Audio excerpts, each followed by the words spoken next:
Torniamo in studio con lo sport. Il Catania vince 4-0 in casa del Benevento. Complici due rossi per gli avversari. I rossazzurri dilagano con la doppietta di Chiricò. In gol anche Zammarini e Deli. Adesso si pensa al mercato. Marco Carli.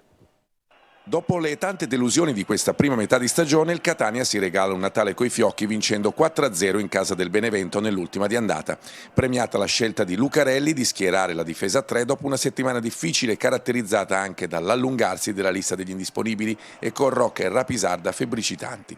Così, oltre a Chiricò, brillano Zanellato regista e Castellini esterno a sinistra.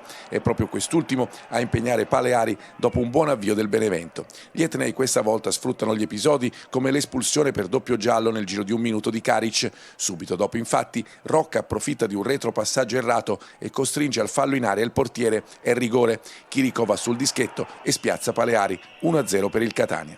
Le sensazioni sono tutte positive, vengono alimentate dal grande avvio di ripresa. Dubickas serve molto bene Chiricò che inventa un assist al bacio per Zammarini.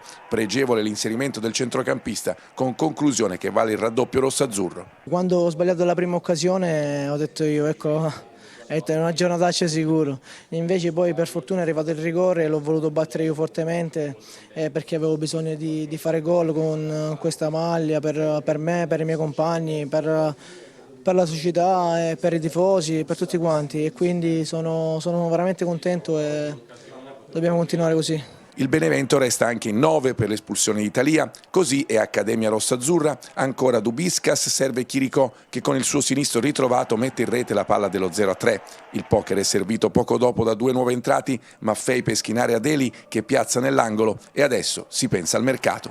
Arriverà qualche calciatore nei primi giorni dopo il 2 a questo punto, perché fino al 2 il mercato è chiuso. Dai giorni successivi potrebbe cominciare ad arrivare dei calciatori e quindi almeno per il mese di gennaio, visto che comunque il Catania dovrebbe pagare la mensilità di gennaio, almeno fino al 24, se possiamo tenerci qualcuno in più ce lo teniamo. Pareggio con amarezza per il Palermo sul campo del Como. Al Sinigaglia finisce 3-3 con i rosanero, in vantaggio per due volte rimontati in entrambe le occasioni. La seconda su un calcio di rigore allo scadere davvero molto dubbio. A decidere la partita le reti di Di Francesco, Segre e Graves per il Palermo, Cutrone, Gabriellone e Verde. E adesso anche il Messina ha pareggiato al Francoscoglio 1-1 contro il Monopoli. Giallorossi al quarto risultato utile consecutivo. Sentiamo Sergio Colosi. 19 punti in 19 giornate, l'ultimo arrivato contro il Monopoli, carico di rammarico per una mancata vittoria che sembrava alla portata del Messina dopo la prima mezz'ora.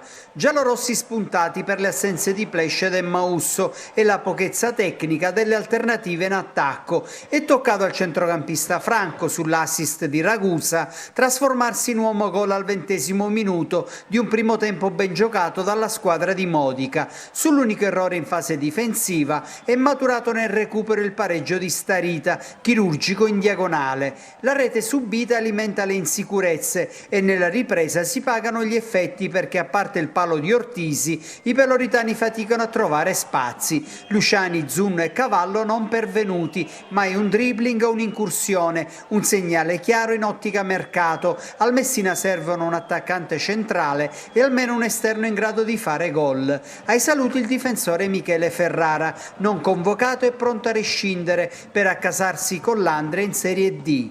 Contro il Monopoli si è persa un'occasione per uscire dalla zona play-out, ma forse è meglio non illudersi e rendersi conto dei limiti tecnici di una squadra che ha mascherato i problemi con 8 punti nelle ultime 4 giornate. Bene, questo era l'ultimo servizio. Io vi lascio alla programmazione di Antenna Sicilia e alla rassegna stampa a cura di Luca Ciliberti e vi auguro un buon proseguimento di giornata, soprattutto una buona vigilia di Natale. Arrivederci.